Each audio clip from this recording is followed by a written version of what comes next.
Eh bien, bonjour à tous ceux qui nous regardez et toutes qui nous regardez sur votre ordinateur. Une rencontre aujourd'hui un petit peu exceptionnelle. Alors, déjà, peut-être faudra-t-il éloigner les enfants parce qu'on va dire des gros mots. Enfin, de mon temps, on disait carré blanc, mais maintenant, on éloigne les enfants. On va dire des gros mots, mais compensation, on va parler foot. Donc, ça, c'est assez sympa. Alors, aujourd'hui, je suis vraiment enchantée d'accueillir à la Foire du Livre de Bruxelles Aline Zeller pour son livre qui est paru chez Memory, voilà, le foot féminin de A à Z, on va en reparler, et Laurence Rosier pour De l'insulte aux femmes. Bon, le ton est donné, de l'insulte aux femmes. Alors, Aline, je vais commencer par toi. Est-ce que tu serais d'accord que je dise de toi, Aline Zeller est enseignante? Non, parce que si je dois commencer à dire que tu es footballeuse, que tu es au Standard, Anderlecht, que tu as eu 17 titres, on ne va pas en sortir, on va prendre toute la...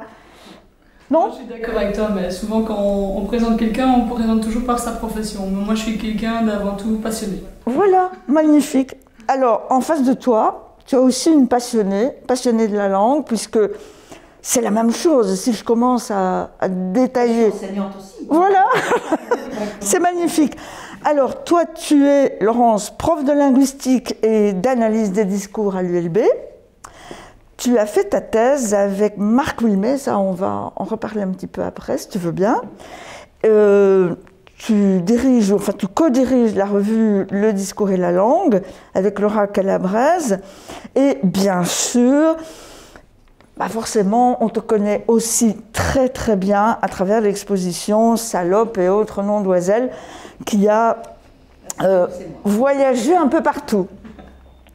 Alors quand même, Aline, 17 titres avec les Red Flames, alors qu'à 5 ou 6 ans, tu montes sur le terrain de football, mais qu'est-ce qui passe dans la tête d'une fillette de 6 ans pour monter sur un terrain de football? Parce que tu aurais pu, par exemple, faire comme Justine Hénin du tennis, ou comme Jeannie Longo du vélo, ou alors comme Zizi Jeanbert de la danse classique. Donc toi, ce que tu veux faire, c'est du foot.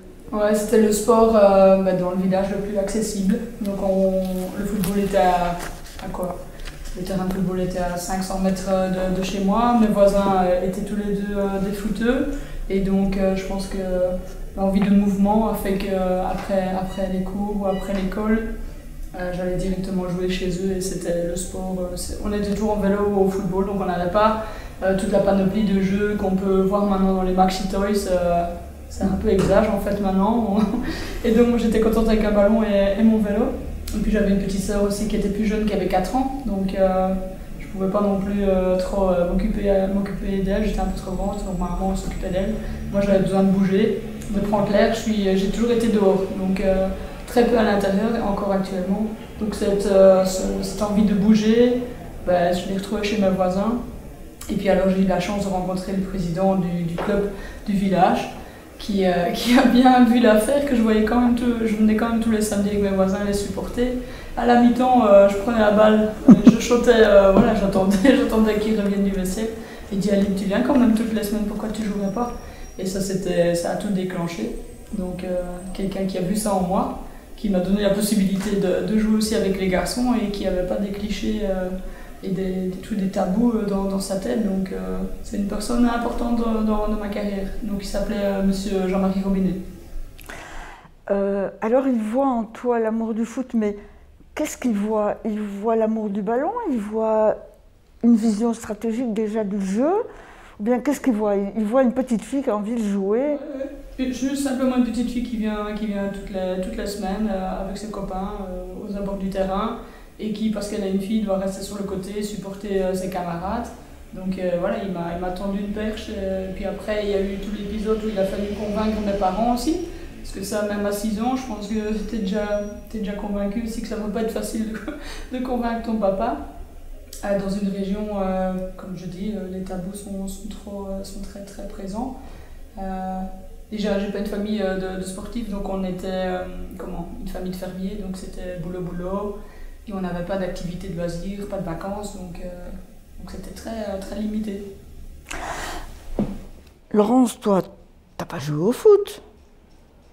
Si. Mais dans des conditions particulières. Parce qu'en fait, j'ai 2 fils footeux. Et donc du coup, j'ai été dans l'univers du foot, surtout avec le petit dernier, en accompagnement. Parce qu'en fait, quand on fait du foot avec l'association royale de Belgique, là, c'est 2 ou 3 entraînements par semaine, plus le match du week-end. Et au début, j'allais vraiment avec des pieds de plomb. Je disais, ouais, j'aime pas le foot. Et puis je me suis dit, ouais, mais je vais pas passer autant de temps en ayant cette attitude négative. Donc je suis un peu devenue un pilier de buvette aussi. C'est pas tout à fait la même chose. La même chose. Bon. Ceci dit, je t'interromps. Elle se défend pas mal au niveau buvette aussi, hein, d'après ce que j'ai lu dans ton livre. Dans la période avant le déclic, oui. Ah voilà. Et ce qu'il y a, c'est que progressivement, c'est vrai que, par exemple, quand je dis j'ai joué au foot, oui, il y avait le match des mamans. C'était un peu institutionnel. Alors, c'est sympa. Un peu le truc, c'est les femmes qui vont jouer, on va un peu se foutre d'elles. Bon, c'est vrai que j'ai découvert des muscles de mon corps que je n'avais jamais fait fonctionner. J'ai eu mal pendant 2 mois. Mais après, de façon plus sérieuse aussi, comme je travaillais déjà sur l'insulte, j'étais attentive à ce qui se disait. Alors peut-être sur le terrain, il y avait des choses qui se disaient, mais en fait, ce qui se disait beaucoup, c'était surtout les parents. Ça, j'ai été assez interloquée dès le départ, où avec les petits qui ont 6 ans, et les parents disent « tue-le » en parlant des trucs de violence. Et je pense aussi que les clubs se sont rendus compte de ces violences. Par ailleurs, je viendrai aussi du racisme, de l'homophobie, etc., qui avait lieu dans le domaine du foot. Ce qui fait que progressivement, on a mis en place ce qu'on appelle les parents fair-play. Et donc, voilà, j'ai été parent fair-play, hein, où on a une petite veste orange et où on a un côté, on doit dissuader, on doit accueillir les gens de l'équipe adverse, on doit développer de la civilité. Et on s'apercevait que souvent, les gamins, c'était « papa, tais-toi s'il te plaît ». Enfin, eux étaient conscients qu'en fait, il y avait une surveillance langagière qui correspondait à du fair-play et que parfois, les parents ne respectaient pas du tout. Donc voilà, j'ai eu pendant 10, 11 ans, cette fréquentation assidue du monde du foot. Est-ce que toi, Aline, quand tu joues avec des gamins, est-ce que tu as aussi cette impression que les parents, là, au bord du stade, ils sont en train de dire « Allez, vas-y, tu l'as » forcément. À l'époque, j'ai joué chez les garçons de 6 ans jusqu'à 15 ans. Il n'y avait pas d'insulte de ce genre. C'était plus « Regarde, ils ont une fille, on va gagner à l'Est ». Et puis ça, c'est après 1 an ou 2, j'étais connue dans la province du Luxembourg, donc ça a diminué en montrant le potentiel. Et quand tu as un peu de talent, tu effaces tout ça, donc tu es mieux intégré aussi. Donc c'est dommage de le dire comme ça, mais il n'y a pas eu d'insultes dans la région comme ça. Mais c'est sûr que l'organisation du parent fair play qui a été mise en place par la CFF dans les années 2015-2016, donc c'est quand même... C'est très récent. C'est très récent. C'était nécessaire parce que même nous, en tant que professeurs d'éducation physique, si on voulait refaire un peu de football, c'était considéré comme football, c'est directement bagarre. Donc c'était très mal vu, pas ici seulement dans mon école à Bruxelles 2, aussi dans les autres provinces. Moi j'ai donné des formations avec le conseiller pédagogique qui était Yves Darchambault, avec cette idée de proposer aux enseignants des exercices vraiment d'initiation au foot, de nouveau pour redonner une bonne image du foot. C'est pas seulement donner un ballon et faire des matchs, et aussi par là faire passer aux enseignants qu'est-ce qu'on peut apprendre, et aussi amener les petites filles comment la mixité, puisqu'en primaire ils font gym ensemble. Donc c'est vraiment dans cette voie-là que la CFF a lancé ses produits fair play. Je trouve que c'est une super initiative. Et c'est toujours plus facile de voir des parents fair play comme ça que d'amener la police. Je pense qu'on doit amener de la civilité de manière très diplomatique et de la communication. Mais voilà, les enfants, ils entendent, ils voient. Ça se passe dans le football amateur, mais ça se passe aussi dans les grands stades. Moi je n'irai jamais voir un match professionnel avec un petit de 6 ans, tellement qu'on voit des choses incroyables. Donc c'est dommage. Et c'est en Belgique, dans des autres pays, c'est déjà bien, géré. Donc, il y a vraiment beaucoup de boulot de ce côté-là. Et tu penses qu'on est en retard là-dessus ou bien... On est en retard au niveau de plein de choses. Je prends tout le temps comme exemple les pays scandinaves, on est 30 ans en retard pour l'enseignement, pour la mentalité, pour tous les tabous. Quand tu es au bord du stade, alors ses parents, qu'est-ce qu'ils disent? Parce qu'il faut quand même savoir aussi qu'elle veut faire du foot. Mais toi, au lieu de collectionner les bacs de cigares ou les oiseaux en porcelaine, tu collectionnes les insultes. Donc, tu les écoutes, tu les notes. Qu'est-ce que tu entends? Du racisme, du sexisme? Alors, je vais dire qu'à partir du moment aussi où il y a aussi un effet, hein, je suis prof du NIF au bord du terrain, je travaille sur les insultes, ils le savent. Donc, du coup, ils se calment. Ça filtre un peu les choses. Mais par ailleurs, évidemment, il y a les récits aussi. Hein, on me raconte, mes fils me racontaient, etc. Il y avait en effet des insultes de type raciste. Et alors, pour moi, ce qui m'avait le plus... parce que bon, il jouait à Rick Sansard, c'était assez blanc, on va dire, hein, comme, même si après il y a eu un peu plus de diversité, mais c'était pas le premier abord, mais beaucoup autour de tout ce qui tournait autour de l'homophobie. C'est-à-dire, ça peut aller de simplement « et c'est pas de la danse ici hein, », donc à « et fragile », etc. Alors après, il y a des codes, hein, on dit « et rêve ». Et on voit qu'en fait c'est ref et alors c'est enculé, etc. Mais on va pas le dire. Hein, donc je crois qu'il y a eu en effet un effet lié aux parents fair play, etc. Et peut-être un effet aussi général, hein, peut-être encore plus après MeToo, hein, on ne peut plus rien dire, comme ils disent.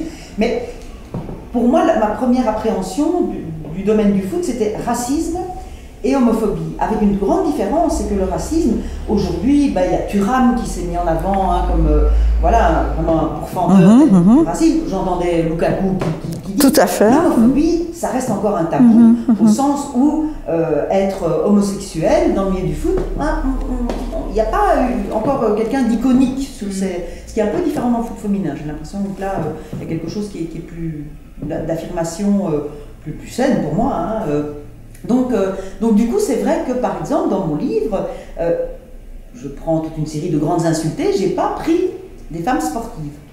Et je me dis, tiens, c'est un biais que j'ai oublié, elles sont dans le 2e tome, mais... Voilà. Oui, parce que, comme je te disais tout à l'heure, tu parles des lieux de violence, et donc je me disais, il y a quand même pas beaucoup de choses sur les lieux de sport, mais quand même, tu le dis clairement, l'insulte PD est une insulte courante, de la cour d'école aux vestiaires des clubs de sport, en passant par les habitacles des voitures et les manifestations anti-mariage pour tous. Donc, si je te suis bien, il y a quand même une contextualisation aussi de ces insultes homophobes. Oui, tout à fait.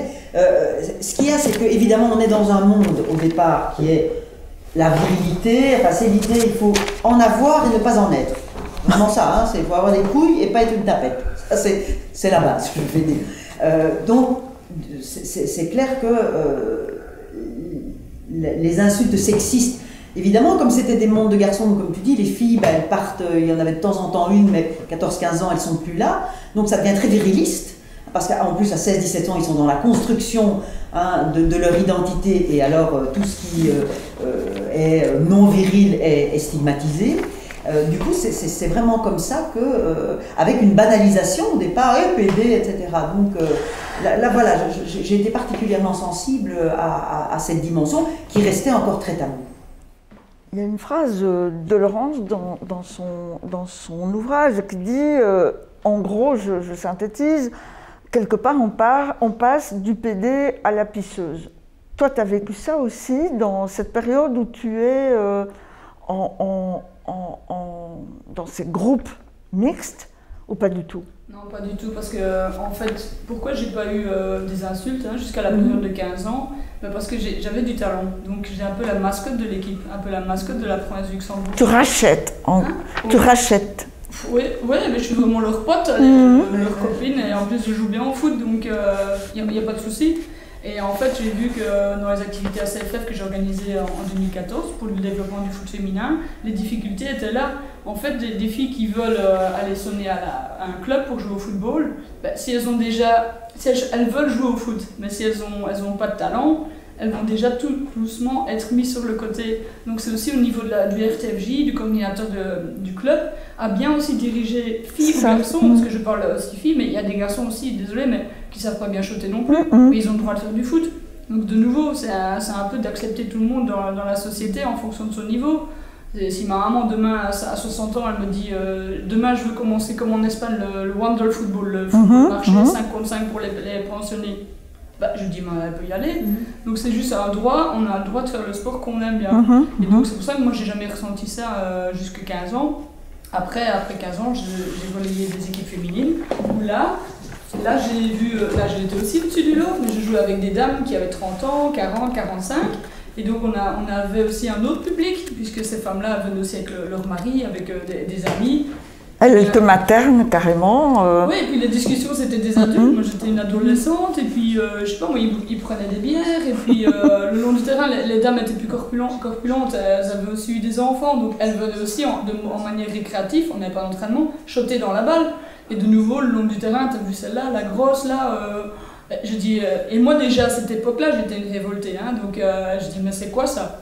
Et donc déjà, je dis comme ça, mais en même temps, en P3, P4, il y a aussi des hommes qui ont 120 kilos, ils avancent pas sur le terrain. Est-ce qu'une femme va dire ça? Moi, j'ai jamais entendu une femme critiquer un homme qui joue au foot avec 120 kilos. Donc, je pense alors, que c'est vraiment un truc du sexe aussi. Tu racontes, donc tu vas entrer dans des équipes comme le Standard, tu vas avoir ton premier trophée. Et alors, tu dis quelque chose d'absolument dingue, c'est que vous avez joué avec le maillot des hommes, mais qui n'était pas adapté à votre morphologie, donc vous ne ressembliez pas à grand-chose. Et alors je lis, Michel Prudhomme est même venu dans le vestiaire nous féliciter, il nous a dit qu'on pouvait garder notre maillot comme souvenir. C'est fou ça. Oui, en fait, il faut savoir, donc on jouait au Standard de Liège, mais qui s'appelait Standard Féminin ASBL, donc on n'a pas le même matricule. Donc on jouait avec un maillot rouge et blanc avec d'autres sponsors. Et donc on ne nous avait pas demandé de passer les vêtements, ça prend du temps, on était bénévole, donc on n'avait pas quelqu'un qui était en place pour faire la commande de tout ça. Et donc jusqu'à cette année-là, on a eu notre tenue vraiment cintrée en 2011 la première fois. C'était via l'équipe nationale. Et par la suite, ça a suivi en club. Mais là, c'était un cadeau vraiment de Michel Prudhomme. Nous, on voulait jouer avec le vrai maillot du Standard, parce que voilà, on aime le logo.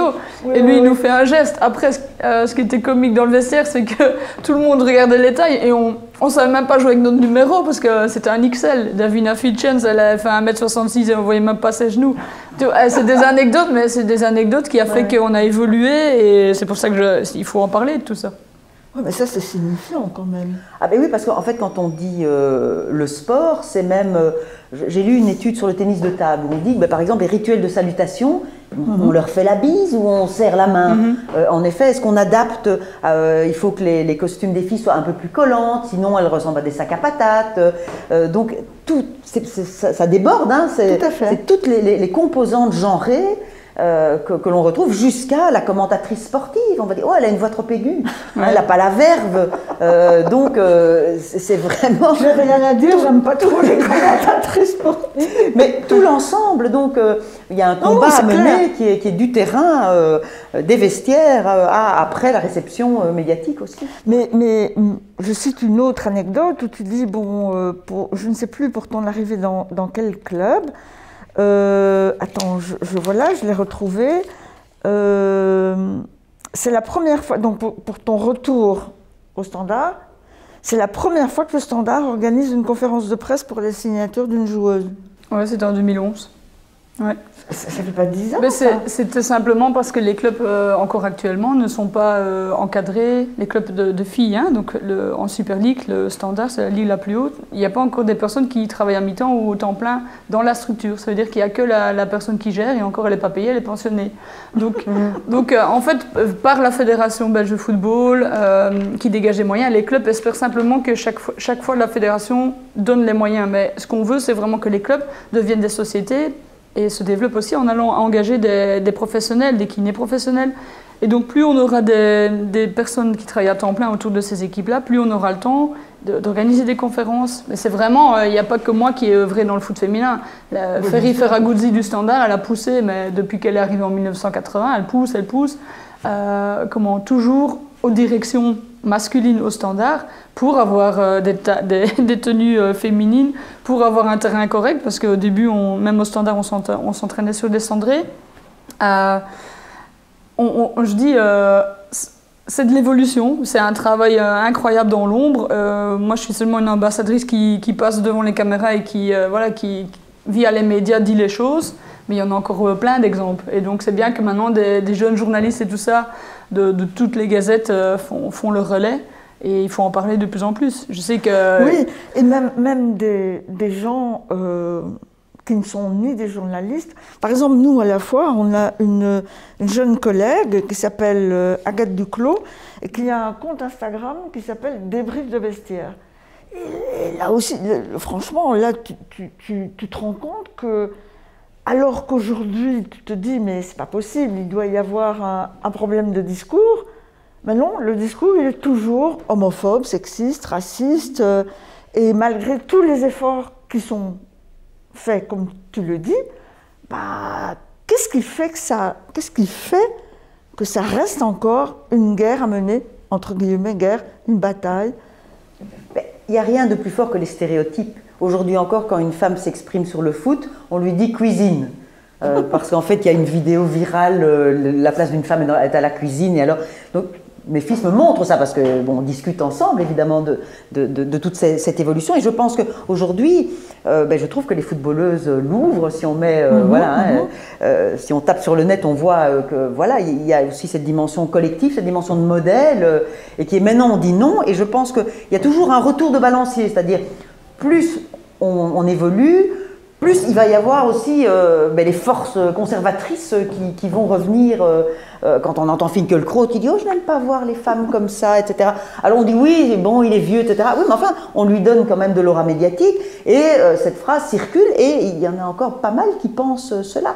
Il y a toujours cette question que la femme doit quand même rester ce qu'elle est, hein, quand on voit les défenseurs de la galanterie, etc. Et dès qu'une femme, je pense à Caster Semenya, qui, parce qu'elle produit de la testostérone, on dit « Ah ben ça va pas, elle peut pas comment jouer dans la cour des femmes. » Donc on est toujours en train d'évaluer et de juger les femmes sur ce qu'elles portent, sur ce qu'elles font, sur leur corps. Et comme tu l'as très bien dit, sur les hommes, on n'a pas du tout, hein, on va trouver que les rondeurs c'est bien, que c'est de la force. La femme tout de suite, ça sera de la grossophobie, hein, elle n'est pas capable de faire du sport parce qu'elle est lourde, etc. Donc c'est encore hyper... très très très genré. Alors en plus, si on veut dégenrer, là, alors le combat est encore plus complexe et plus avant-gardiste, certainement. Qu'est-ce qu'il faudrait pour avancer? Plus d'argent, plus de lucidité de la part des dirigeants, un vrai, comme on dit en anglais maintenant, role models que tu pourrais incarner, par exemple, ou bien qu'est-ce qu'il faudrait vraiment aujourd'hui? Simplement changer, apprendre les gens à changer de regard, simplement sur la société en général, de regarder aussi. Je pense que les gens les plus ouverts, c'est aussi les gens qui ont fait des études universitaires, qui ont été aussi au contact d'autres personnes, d'autres cultures. Ça m'a toujours intéressé, mais je pense que comme tu dis, quand les gens insultent, c'est aussi parce qu'ils manquent de connaissances. En général, on me dit moi j'étais lesbienne, mais qu'est-ce qui va se passer? Elle va revenir avec une camionneuse. Hein, camionneuse dans l'époque des années 80, c'était des femmes corpulentes, mais qui n'avaient pas d'autres vêtements que des chemises. Donc il faut aussi réfléchir à tout ça. Et c'était aussi la crainte de mes parents à l'époque. Et puis après, ils ont vu que petit à petit, moi, je me suis constituée comme moi, j'avais envie d'être et comment j'étais heureuse avec les personnes. Et donc de nouveau, c'est comment je regarde le monde et comment ça se passe à l'étranger. On avait réalisé un truc avec la CFF, notamment sur les insultes. On avait rassemblé 10 enfants et 10 parents. On avait mis les parents à gauche, les enfants à droite, et on faisait passer des vidéos sur des faits d'arbitrage. Donc on mettait une séquence, les enfants disaient faute, coup franc, indirect, penalty, et les parents devaient dire carte jaune, carte rouge. Et ben voilà, donc sur 5 phases, on partait, mais toujours en sucette, parce qu'il n'y avait qu'un règlement, tout le monde connaît le même règlement. Hein. Et donc les enfants étaient là, et les parents étaient là, et donc voilà, donc le samedi c'est ça, c'est le résumé, c'est qu'il y a des parents qui pensent qu'ils connaissent le règlement, puis tu as le coach, lui qui est le relayeur du vrai règlement. Et les enfants, c'est un peu normal, ils ont 6-7 ans. Mais donc voilà, c'est par le manque de connaissances qu'on arrive comme ça à des disbrouilles et des dysfonctionnements au niveau des sociétés. Tu parles de l'arbitrage, c'est très très récent qu'on a une femme arbitre dans les grands matchs, quoi. Oui, tout à fait, ça a commencé en Allemagne. On a aussi maintenant une entraîneuse à Lyon qui a aussi coaché des équipes de D1. Mais je ne l'ai pas caché récemment, que ça sera aussi un de mes objectifs, en tout cas, de coacher des hommes. J'ai toujours dit on a besoin des hommes et des femmes pour retrouver un équilibre, que ce soit dans les staffs. Mais comme tu dis, pour évoluer au foot féminin, il ne faut pas commencer à ouvrir des enveloppes de millions comme les hommes. C'est pas ça, parce que la place, la place de la femme, c'est bien, elle est là pour remettre tous les pieds sur terre, tout le monde correctement, et utiliser cet argent-là pour développer des choses. Donc la formation des jeunes, allez, je préfère mettre l'argent dans des choses comme ça, de civilité, de développer des cours, de nouveau comme on fait en Scandinavie, revoir toute la formation au niveau de l'éducation, mais de l'associer avec le sport, parce que je pense que le sport et l'éducation, bien se sentir, ça fait qu'on réagit autrement. Et attends, j'ai oublié aussi un paramètre, peut-être qu'on c'est pas prévu d'en parler aujourd'hui, mais l'alimentation fait que on réfléchit aussi autrement. On est aussi moins négatif et plus positif. Et bon, un petit tour à la buvette, c'est bien aussi. Dans ton livre, tu dis tous les mots sont des insultes en puissance. Oui, c'est la manière dont ils sont proférés et puis la manière dont on peut adapter au contexte les mots. Alors on va dire par exemple qu'entre une fleur et une chaussette, on va se dire chaussette, ça rappelle une réalité plus triviale. Allez, ça va être un meilleur candidat pour l'insulte, mais si par exemple, bon, moi je m'appelle Laurence Rosier, à l'école c'était Laurence Lépine, voilà, donc on peut toujours trouver une façon, parce qu'en fait, il y a des violences, et c'est la même dans le sport, il y a des violences fulgurantes, des violences énormes, mais il y a toutes les violences sournoises. La dépréciation, oh, tu cours pas très vite, il y a les entraînements punitifs, il y a des questions de harcèlement. Donc, la violence, elle se distille un peu partout, et évidemment par les mots. Alors après, parfois, il y a une façon de... Moi, il y a un entraîneur ici que j'aime bien qui, lui, disait, par exemple, tu veux pas un petit café? Et alors ça, c'était pour dire, tu traînes. Mais je trouvais ça sympathique parce que ça ne stigmatisait personne.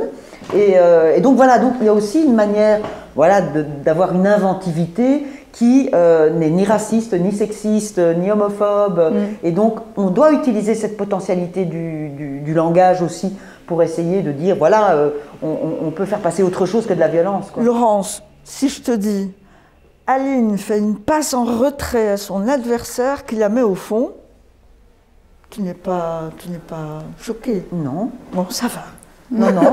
Alors maintenant, vous allez me dire, il y a la disponibilité sexuelle des mots. Voilà. Oui, mais ça. Mais quand on est dans certains contextes, évidemment, avec 3 verres dans le nez, tout mot va peut-être devenir un petit peu, avoir cette disponibilité sexuelle qui s'appelle la grivoiserie, qu'on réserve souvent en général aux hommes, mais les femmes, elles peuvent aussi être beaucoup plus cash aussi quand on parle de sexualité. Mais... Non, c'est parce que la suite de ta phrase dans le livre disait, c'est grâce à sa faculté de connotation que le mot avait sa capacité d'insulte.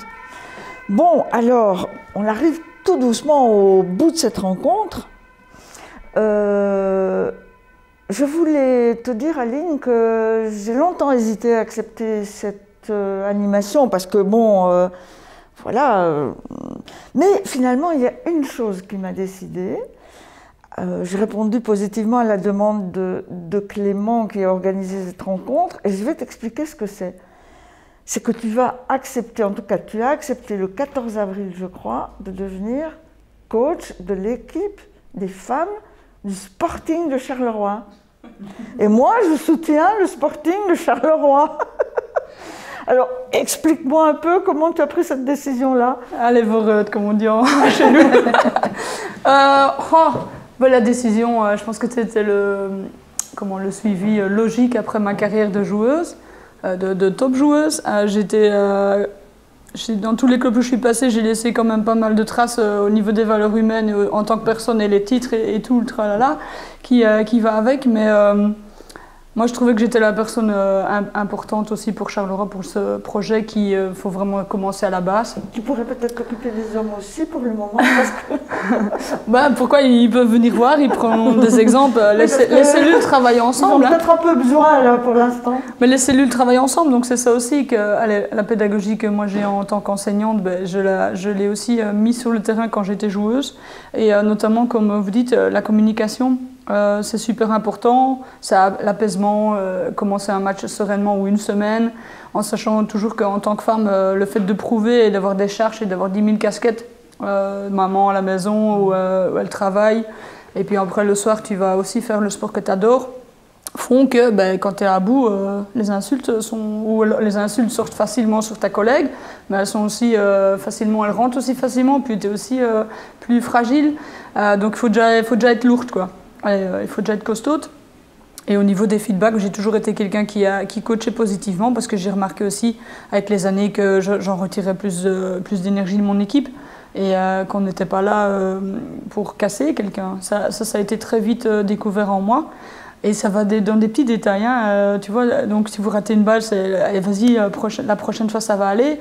Et vous savez très bien que quand on casse quelqu'un, il faut après redonner 10 phrases positives pour lui remonter, pour le revoir de nouveau présent avec nous. Il y a plusieurs tests qui ont été faits et même dans mes derniers passages à Genk et tout ça, j'ai vu des coachs et pourtant j'ai fait passer le message, mais franchement ils ne voyaient pas. Et c'est vraiment dans ce sens-là que moi, à Charleroi, j'ai eu pas mal de rencontres. Mon contrat a commencé officiellement début mai.